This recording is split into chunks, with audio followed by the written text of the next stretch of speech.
A veces no es el destino el que destruye a una persona, es el amor mal elegido. Y esta historia que voy a contarte es prueba viva de eso. Mi hermano era un hombre noble, de esos que aún creen en el amor sincero, en las promesas eternas, en los abrazos que curan. Pero todo cambió el día en que apareció ella. Una mujer que, con una sonrisa encantadora y palabras dulces como miel, lo envolvió poco a poco hasta dejarlo irreconocible. Tal vez tú también conoces a alguien que se ha perdido por amor. O tal vez, si eres sincera contigo misma, fuiste tú esa persona alguna vez. Lo que le pasó a él podría pasarle a cualquiera. Confundir control con cuidado, pasión con dependencia, libertad con abandono. Esta historia no solo es triste, es real, intensa y profundamente reveladora. No es solo sobre cómo una mujer lo cambió. Es sobre cómo todos nosotros nos vimos afectados, atrapados, desgastados. Y lo más impresionante es que todo parecía perfecto al principio. Porque así es como actúan algunos amores. Llegan disfrazados de milagro, pero por dentro, traen veneno. Quiero que escuches cada parte con el corazón abierto, porque en medio de todo este dolor, hay una lección que puede salvar a alguien que amas, o tal vez, salvarte a ti misma. La historia que voy a contar hoy no es mía, pero la viví tan de cerca que sentí cada lágrima, cada silencio, cada golpe en el alma. Es la historia de mi hermano Ramirito, un hombre noble, de corazón limpio, que soñaba con formar una familia como las de antes. Él siempre fue de esos que dan más de lo que reciben, que creen en el amor como en los cuentos. Cuando conoció a Leticia, una mujer de sonrisa fácil y palabras dulces, pensó que había encontrado a su compañera de vida. Y por un momento, yo también lo creí. Pero el amor, cuando está mal dirigido, puede ser tan peligroso como una mentira bien contada. Se conocieron en una reunión de amigos, y desde el primer día no se separaron más. Todo fue tan rápido, tan intenso, que apenas nos dimos cuenta ya estaban planeando boda. Se casaron en León, Guanajuato, en una ceremonia sencilla pero llena de promesas. Ramirito parecía flotar, como si su vida por fin tuviera sentido, pero a veces, cuando uno va demasiado rápido, no alcanza a ver las señales, y en su caso, las señales estaban por todas partes, solo que el amor lo tenía ciego. Leticia empezó mostrando celos pequeños. Primero, que no le gustaba que él hablara con compañeras del trabajo. Luego, que ya no quería que saliera solo. Más tarde, hasta las reuniones familiares le molestaban. Ramirito empezó a aislarse sin que se diera cuenta. Dejó de jugar fútbol con los amigos, ya no pasaba por la casa de mamá, y ni siquiera respondía mensajes. Una vez, cuando le pregunté si todo estaba bien, me dijo bajito, «Es que no quiero que se enoje». Ahí entendí que algo andaba muy mal. Vivían en una casa que parecía bonita por fuera, pero por dentro se respiraba tensión. Ella decidía todo. Qué comían, cuándo salían, con quién hablaban.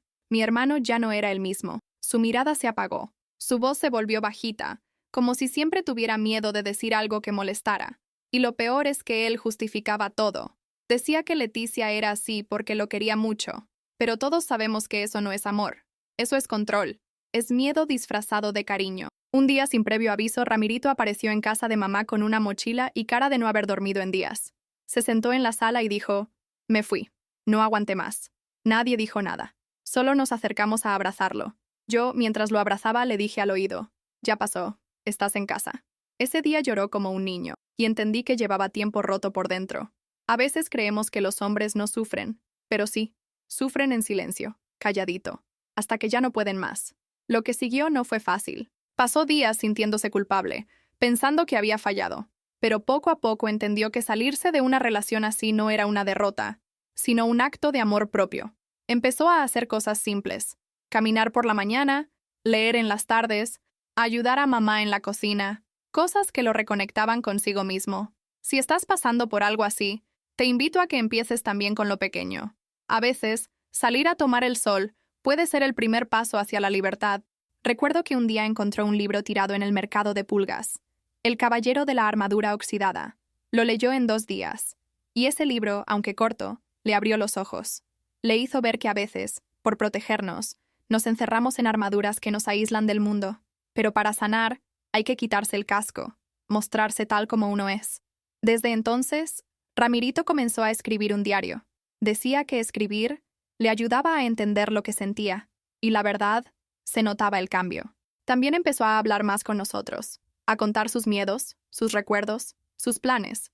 Antes, todo eso lo guardaba para sí mismo, pero ahora se permitía sentir. Y eso fue hermoso. Ver cómo un hombre aprende a escucharse y a expresarse es algo que debería enseñarse en las escuelas. Porque nadie nos enseña cómo sanar un corazón roto, ¿verdad? Solo aprendemos cuando nos toca vivirlo. Y Ramirito estaba aprendiendo a reconstruirse desde cero. Lo más bonito fue ver cómo recuperó su sonrisa. Esa sonrisa sincera, que nace desde el alma, la misma que tenía de niño, cuando jugábamos en el patio de tierra de la abuela. Ahora ya no se disculpaba por ser él. Empezó a tomar decisiones, a cuidar de sí mismo, a respetarse. Y aunque aún cargaba algunas heridas, ya no le dolían igual, ya no sangraban, porque cuando uno se elige a sí mismo, todo empieza a sanar. Y justo cuando su vida empezaba a encontrar equilibrio, pasó algo que nadie esperaba, algo que cambió el rumbo de todo. Pero eso te lo cuento en el siguiente capítulo, porque lo que viene es tan inesperado como revelador. Después de todo lo que vivió con Leticia, pensé que mi hermano tardaría mucho en volver a abrir su corazón, pero la vida tiene esa forma curiosa de sorprendernos cuando menos lo esperamos. Un día, mientras tomaba un café con su amigo Beto en una cafetería de San Luis Potosí, conoció a Raquel. Ella era mesera, y según él, tenía la sonrisa más bonita que había visto en años. No fue amor a primera vista, dijo, fue algo más suave, como si el alma la reconociera antes que los ojos. Raquel era lo opuesto a Leticia en todo sentido. Donde una era controladora, la otra era libre. Donde una juzgaba, la otra escuchaba. Tenía un sentido del humor encantador. Reía fuerte, hablaba con las manos, y usaba el cabello suelto como quien no tiene miedo de ser vista. Ramirito se notaba distinto cuando hablaba de ella, como si cada palabra sobre Raquel lo encendiera por dentro. Y eso, para nosotros, fue una señal de que algo bueno estaba comenzando. Al principio, él no quería presentárnosla. Decía que quería esperar, ir despacio, sin prisas. Yo lo entendía. Después de todo lo que había pasado, tenía miedo de volver a equivocarse. Pero poco a poco, la relación fue tomando forma. Salían a caminar, iban al cine, cocinaban juntos. Ramirito volvió a hablar con ilusión del futuro, y aunque yo no conocía a Raquel aún, ya sentía que estaba haciendo algo bueno por él. Una tarde, me llamó solo para decirme que se sentía feliz, feliz de verdad, no por alguien que lo hacía sentir especial, sino porque había vuelto a ser él mismo. Raquel no lo presionaba, no lo corregía, no lo manipulaba, lo dejaba ser, y esa libertad, tan sencilla pero tan poderosa, fue lo que más lo enamoró. Me dijo, con ella no tengo que esconderme, puedo ser quien soy. Y yo, por primera vez en mucho tiempo, lloré de alegría. Empezamos a notar cambios en él. Se vestía diferente, con más color. Escuchaba música mientras cocinaba. Volvía a contar chistes. Hasta se animó a bailar en la fiesta de cumpleaños de mamá. Era como ver renacer a una flor después de un invierno largo. Y claro, nos entró la curiosidad. Todos queríamos conocer a esa mujer que estaba haciendo lo que nosotros no habíamos podido. Devolverle la vida a mi hermano. Pero él insistía en esperar un poco más. Finalmente, después de casi 3 meses saliendo, dijo que la presentaría en el próximo almuerzo familiar. El anuncio causó revuelo. Las hermanas prepararon la casa, mamá hizo mole con arroz y papá sacó su guitarra. Queríamos que todo saliera perfecto. Era como recibir a alguien especial, alguien que ya sentíamos parte de la familia. Y aunque no lo sabíamos en ese momento, ese día marcaría el inicio de algo que ninguno de nosotros podría haber imaginado. Ramirito llegó con Raquel de la mano, y el silencio fue inmediato. No por lo que decía, sino por lo que era. Raquel no era la típica novia de domingo. Vestía un top ajustado, falda corta, botas altas y labios rojos intensos. Su cabello teñido de azul contrastaba con su piel morena, y su risa fuerte llenó la sala como un rayo. No era una mujer discreta, ni pretendía serlo. Entró con seguridad, saludando uno por uno, besando en la mejilla, mirando directo a los ojos. Mamá se quedó congelada con el cucharón en la mano. Papá, bueno, él sonrió más de lo necesario. Las hermanas se miraban entre sí como preguntándose, ¿y esta? Yo, por mi parte, me senté en silencio y observé. Y aunque al principio fue incómodo, no podía negar que Raquel tenía una presencia magnética. Era imposible ignorarla. Ella era luz y escándalo al mismo tiempo, y mi hermano no la soltaba ni un segundo. Después de los primeros minutos de tensión, todo se fue relajando. Raquel se puso a ayudar en la cocina, hizo reír a papá con sus historias, y hasta se animó a cantar una ranchera con la guitarra. A su manera, estaba conquistando el espacio, pero también empezaron a surgir comentarios por lo bajo, que si era demasiado atrevida, que si no era para Ramirito, que si seguro le estaba lavando el cerebro. Y ahí fue cuando supe que la verdadera prueba apenas comenzaba. Porque a veces, cuando llega alguien que rompe con todo lo que esperábamos, lo primero que hacemos es rechazarlo. No por maldad, sino por miedo. Miedo a lo diferente, a lo que no entendemos, a lo que no controlamos. Y en ese momento, mi familia sintió ese miedo. Pero lo que vendría después, eso, sin duda, pondría a todos a prueba de formas que ni imaginaban. La comida familiar ese domingo tenía todos los ingredientes para ser un momento bonito. La casa decorada, la mesa llena, los abrazos de siempre. Pero la llegada de Raquel cambió el aire. Entró con esa energía explosiva que no pide permiso. Usaba un perfume tan dulce que quedó flotando en el pasillo. Y su risa era como un altavoz en una iglesia. Todos quedamos paralizados. Mamá la miró de arriba abajo sin disimular. Y papá, bueno, papá parecía más animado que nunca, tocando su guitarra más fuerte que de costumbre. Raquel se sentó a la mesa como si fuera su casa. Preguntó si había tequila. Hizo un brindis antes de que sirviéramos la comida. Y hasta bromeó con los novios de mis hermanas como si los conociera de toda la vida. Eso, por supuesto, no cayó nada bien. Miriam, la mayor, apretó los labios cada vez que Raquel hablaba. Y la más chica, Sophie, se fue al baño 2 veces solo para mandarme mensajes diciendo, ¿y está loca? Yo trataba de mantener la calma, pero por dentro sentía que la bomba ya había explotado. La comida se volvió incómoda. Cada vez que Raquel abría la boca, alguien la miraba raro. Ella hablaba de astrología, de tatuajes, de sus exnovios, todo lo que no se dice en la primera comida con los suegros.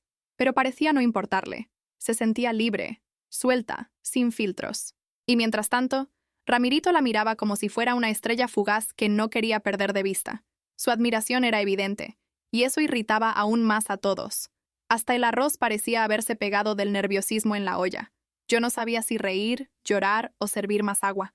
Vi a mamá clavar el tenedor en el pollo con una furia que solo vi una vez cuando le rompieron su licuadora favorita. Papá no ayudaba. Le hacía preguntas a Raquel como si estuviera en un casting. ¿Y qué opinas del matrimonio? ¿Tienes planes de tener hijos? ¿Crees en Dios? Ella respondía todo sin filtro, sin miedo, con la verdad por delante. Y eso, aunque valiente, también provocaba más tensión. Cada respuesta era como echar sal en una herida que nadie sabía que tenía. Y llegó el momento más incómodo, cuando Raquel sacó del bolso un cigarro electrónico y preguntó si podía usarlo en la sala. Mamá se atragantó con la salsa. Miriam se levantó de la mesa. Ramirito le dijo que mejor no. Pero ya era tarde. El ambiente había cambiado. De ser una reunión familiar, pasó a parecer una escena de novela, con miradas duras, silencios largos y cuchicheos en el pasillo. La comida no se terminó, y cuando Raquel fue al baño, mamá me tomó del brazo y me susurró, «Esto no va a acabar bien». Después del almuerzo, Ramirito intentó justificarla.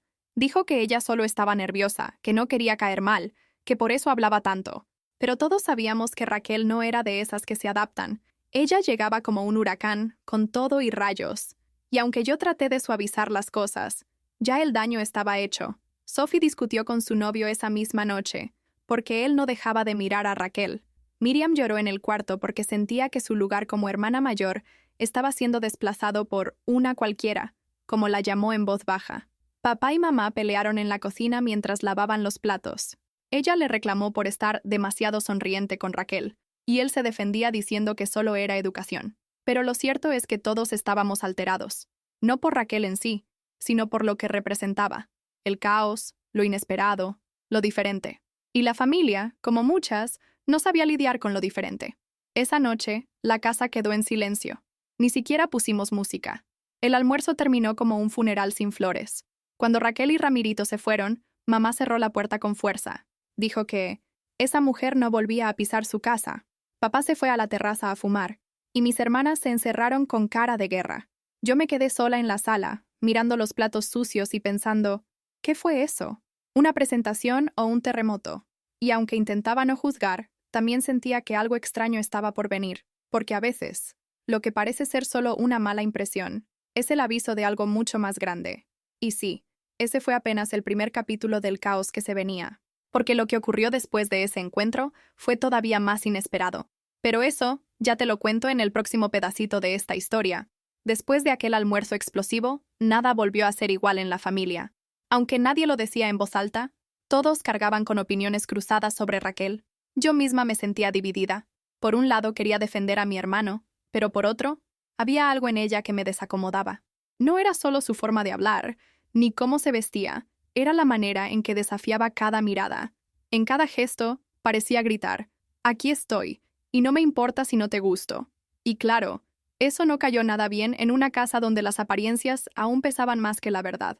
Mis hermanas no tardaron en hacer su grupo de WhatsApp solo para hablar mal de Raquel. La llamaban la tormenta, la moderna, la amante del caos.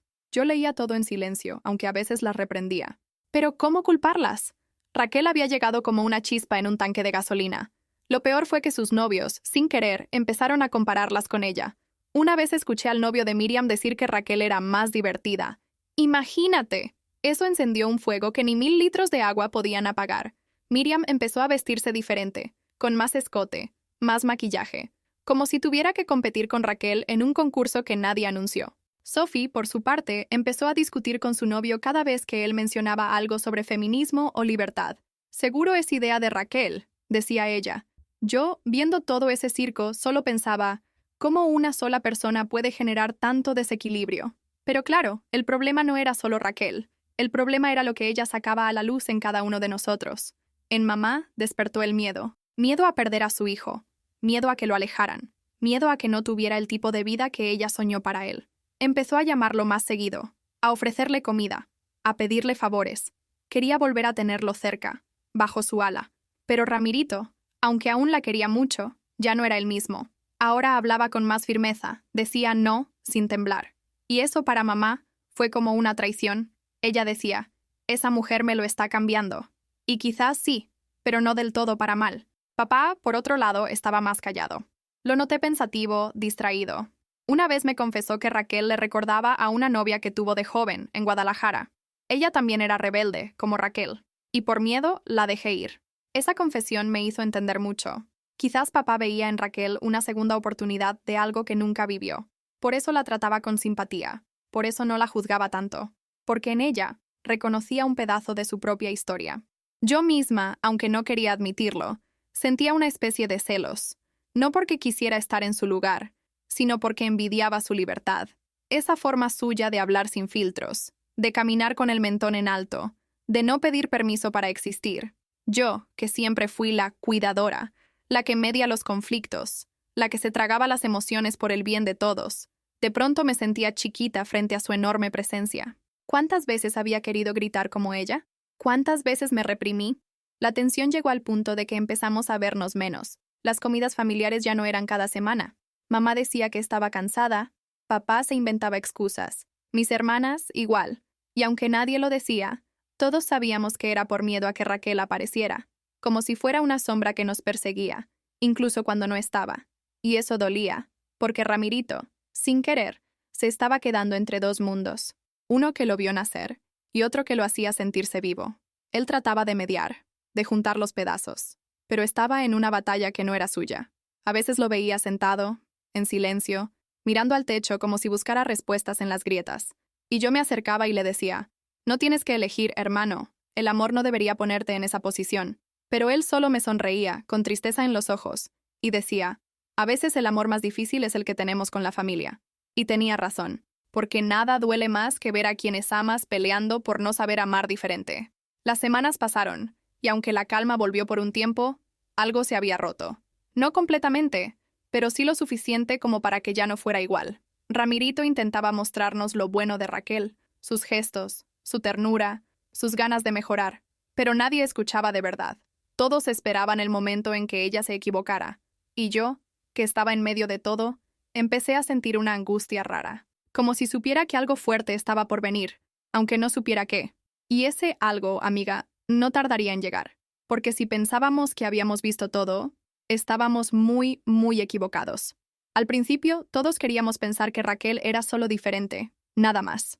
Que su forma de ser escandalosa no era mala, sino simplemente peculiar. Pero con el paso de los días, empezamos a ver señales que ya no podíamos ignorar. Ramirito, que nunca había probado ni una cerveza en su vida, empezó a hablar de tomarse unos tragos para relajarse. Un día lo vi salir de una tienda con una botella de tequila y cigarros electrónicos en el bolsillo. Me miró con cara de niño travieso, como si supiera que estaba haciendo algo que no era suyo.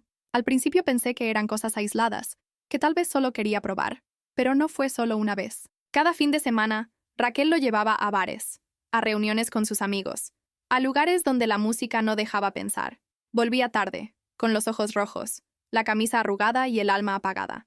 Ya no tenía esa energía que había recuperado. Empezaba a hablar más lento, a contestar menos los mensajes, a perderse en sus propios pensamientos. Y yo sabía lo que eso significaba. Estaba entrando en una espiral. Lo peor era que él no lo veía. Decía que estaba viviendo, que ahora sí sabía lo que era disfrutar la vida, que antes era un tonto obediente, que Raquel le había abierto los ojos. Y sí, quizás le había mostrado otro mundo, pero no todo lo nuevo es bueno. Había cambiado, y no todo ese cambio era positivo. Ahora hablaba con soberbia, se burlaba de lo que antes amaba, y hasta cuestionaba cosas que eran parte de su esencia, como si para estar con ella, tuviera que renunciar a sí mismo. Una tarde, mamá lo encontró dormido en la banqueta frente a su casa. Lo había traído un amigo en taxi, porque Raquel se fue sin él. Imagínate el dolor de una madre viendo a su hijo tirado en la calle, como si no valiera nada. Ella lo despertó entre lágrimas. Lo ayudó a entrar, le quitó los zapatos y lo arropó como cuando era niño. Y él, entre sueños, murmuraba: «Raquel, no me dejes». Eso me partió el corazón, porque cuando alguien empieza a perderse por amor, ya no está amando, está dependiendo. Desde entonces, todo fue en descenso. Empezó a faltar al trabajo, a pedir préstamos pequeños, a evitar nuestras reuniones. Raquel se volvía más ausente, más fría. A veces desaparecía por días, sin avisar, y cuando volvía, él la recibía como si nada hubiera pasado. Era como un perrito asustado que se alegra con la migaja. Yo lo enfrenté una noche y le dije: «Hermano, esto no es amor, esto es destrucción». Pero él se enojó. Me gritó que no entendía nada, que nadie lo entendía, que Raquel era lo mejor que le había pasado. Mis padres ya no sabían qué hacer. Mamá rezaba todas las noches por él. Papá se volvía más seco, como si prefiriera no hablar del tema. Las hermanas decían que era su culpa, por no haber escuchado desde el principio. Y yo me sentía impotente, porque una cosa es ver a alguien caer por una tragedia, y otra muy distinta es verlo entregarse a la ruina con una sonrisa en la cara. Era como ver una flor marchitarse a propósito, bajo el sol que antes lo hacía crecer. Un día, en una charla muy sincera, le pregunté: «¿Qué pasará contigo si Raquel se va?». Y él me respondió algo que nunca voy a olvidar. Me dijo: «Entonces ya no habrá nada más para mí». Ese día supe que estábamos en peligro, porque cuando alguien pone su vida entera en las manos de otra persona, está a un paso del abismo, y el abismo no siempre avisa cuando va a tragarte. Se abre lento, y cuando te das cuenta, ya no tienes suelo bajo los pies. Le recomendé ir a terapia. Le ofrecí pagarle las sesiones. Le hablé de un psicólogo en Querétaro, especializado en codependencia emocional, pero él lo tomó como una ofensa. Dijo que no estaba loco, que no necesitaba ayuda. «La gente feliz no va a terapia», me dijo. Y yo, con un nudo en la garganta, entendí que él ya no era el mismo, que su esencia estaba tan mezclada con la de Raquel, que ya no podía distinguir dónde empezaba él y dónde terminaba ella. Poco a poco se fue apagando. Ya no escribía, ya no reía, solo hablaba de ella. Si ella estaba feliz, él sonreía. Si ella no contestaba, él se encerraba. Su estado de ánimo dependía completamente de sus mensajes, sus llamadas, sus apariciones, como si su vida entera girara alrededor de una mujer que entraba y salía de su mundo cuando quería. Y eso, amiga, eso es lo más triste de todo, porque nadie merece vivir dependiendo del estado emocional de otro ser humano. Y aunque todo esto ya era doloroso, nada nos preparó para lo que vendría después, porque si creíamos que ya habíamos tocado fondo, el destino aún guardaba una última jugada. Raquel había desaparecido por casi un mes. Nadie sabía de ella, ni siquiera Ramirito. Al principio, él decía que estaba de viaje, que se había ido a pensar en su vida. Pero pasaban los días y ni una llamada, ni un mensaje, ni una señal. Mi hermano se consumía en silencio. Bajó de peso, dejó de dormir, y cada vez que escuchaba un celular sonar, giraba la cabeza con la esperanza de que fuera ella. Era una espera cruel, como si lo hubieran dejado a medio camino de un sueño que ya se había vuelto pesadilla. Intentamos ayudarlo, lo juro. Le cocinábamos, lo invitábamos a salir, lo distraíamos, pero él estaba en otro mundo. Su mirada estaba vacía, como si algo en él se hubiera roto definitivamente. Yo lo abrazaba fuerte en las noches, como cuando éramos niños y tenía miedo a la oscuridad. Y esta vez, la oscuridad no estaba en el cuarto, estaba dentro de él. A veces me decía: «Ella va a volver, lo siento». Y en sus palabras había más esperanza que certeza, como esas velas que siguen encendidas aunque el viento ya esté entrando por la ventana. Y sí, un día volvió. Raquel regresó como si nada. Un viernes por la tarde, tambaleándose en la puerta de la casa de Ramirito. Estaba borracha, maquillada a medias, con la ropa desordenada. Olía a alcohol, a humo, a ausencia. Mi hermano la vio y corrió a abrazarla. Lloró como nunca antes lo había visto llorar.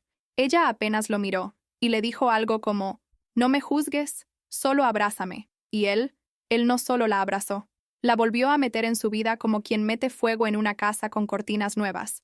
Pasaron la noche juntos. Se encerraron en su cuarto y no supimos más de ellos hasta la mañana siguiente. Yo estaba en casa de mamá cuando me llamó un vecino, diciendo que había una ambulancia afuera. Corrí sin pensar.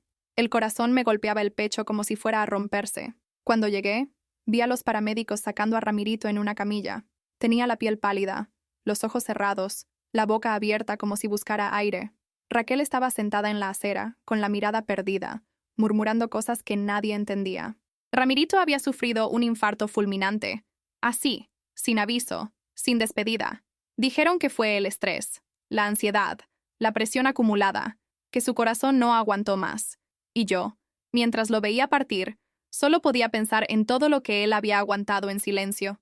¿En cuántas veces le pedimos que despertara? ¿En cuántas veces cerró los ojos para no ver la verdad? La verdad de que a veces el amor mata, lentamente, como un veneno que uno se toma con gusto, creyendo que es medicina. Nunca voy a olvidar el sonido del monitor apagándose, el pitido largo y agudo. Mamá se desmayó.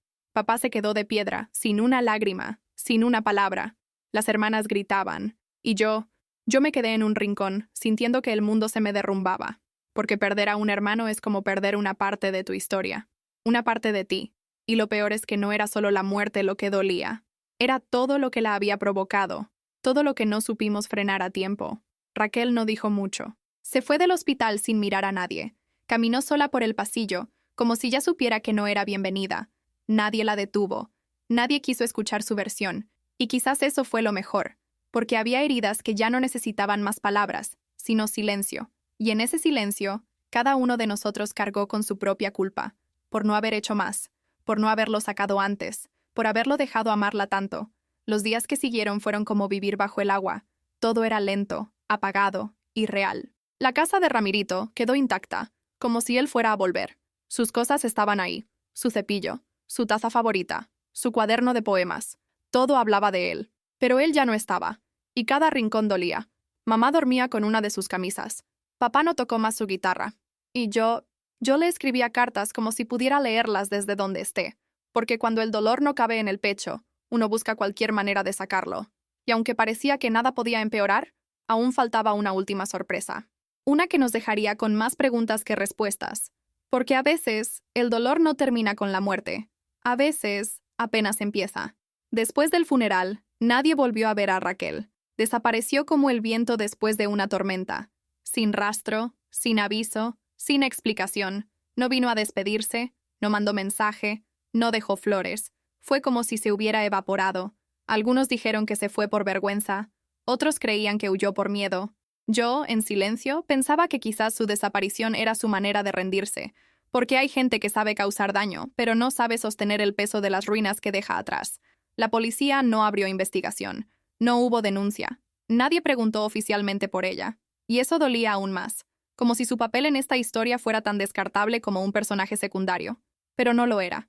Raquel había sido el centro del huracán, la chispa que encendió el fuego, la ausencia que quebró a mi hermano, y aunque quisiera odiarla, algo en mí se resistía, porque no todo lo que duele nace de la maldad.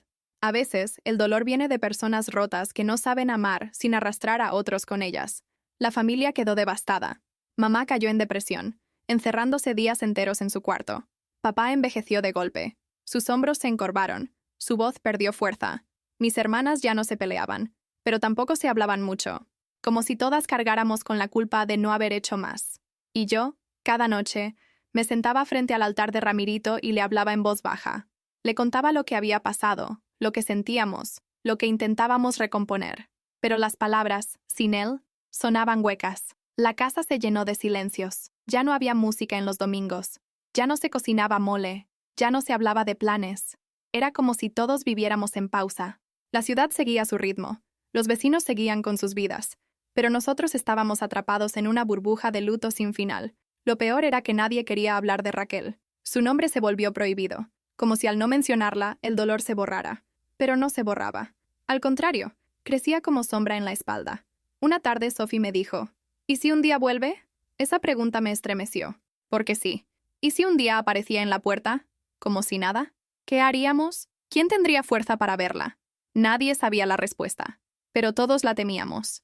Porque Raquel, con su forma salvaje de vivir, nos había dejado cicatrices que aún ardían. Y aunque el tiempo pasaba, esas marcas seguían ahí, invisibles, pero profundas, como un tatuaje emocional que no se borra con lágrimas. Con el paso de los meses, tratamos de volver a la rutina. Mamá empezó a salir al mercado de nuevo. Papá arregló el jardín, aunque ya no tocaba la guitarra.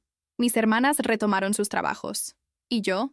Yo empecé a escribir, a contar esta historia, porque entendí que el dolor necesita aire para no pudrirse por dentro, que las historias, cuando se comparten, sanan. Y si estás escuchando esto ahora, es porque tú también has vivido una pérdida que no sabes cómo nombrar. Quise buscar a Raquel, te lo confieso. Me metí en redes, pregunté por ella, busqué entre los amigos de Ramirito, pero nada. Era como si nunca hubiera existido. Ni una foto reciente, ni un comentario. Silencio total. Y eso también me dolía, porque, a pesar de todo, yo necesitaba entender, saber si ella también lo lloró, si también sintió que una parte suya se fue con él. Pero tal vez hay personas que viven su dolor en movimiento, huyendo, sin mirar atrás. Un día encontré una nota en el cuaderno de Ramirito. Decía, no todos los que nos destruyen lo hacen con intención. Algunos simplemente no saben cómo amarse a sí mismos. Esa frase se me clavó en el alma, y desde entonces dejé de odiarla, porque entendí que el verdadero enemigo no era Raquel, era el vacío que todos cargamos, ese hueco que a veces llenamos con personas que no están listas para quedarse, y cuando se van nos dejan con las manos llenas de nada. Así fue como Raquel se volvió un fantasma, un nombre que no decimos, pero que sentimos cada vez que miramos el lugar vacío en la mesa, cada vez que mamá ve a un joven pasar por la calle y cree verlo a él, cada vez que suena una canción de las que le gustaban, cada vez que se ríe alguien con fuerza, como ella. No sabemos si volverá, no sabemos si quiere, pero lo que sí sabemos es que, pase lo que pase, nosotros ya nunca seremos los mismos. ¿Y tú? ¿Estás amando con los ojos abiertos o estás dejando que alguien te apague poco a poco sin darte cuenta?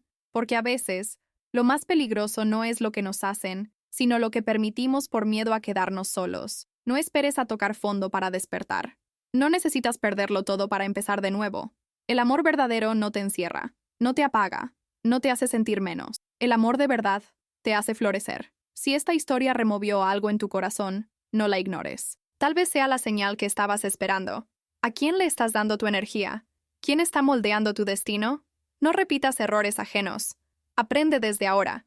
Y si conoces a alguien que está viviendo algo así, comparte este video. Puede ser la palabra que lo haga reaccionar a tiempo. Suscríbete al canal, activa las notificaciones y quédate conmigo. Aquí, cada historia tiene una cicatriz, pero también una salida. Y recuerda, nadie merece vivir en un amor que le roba el alma.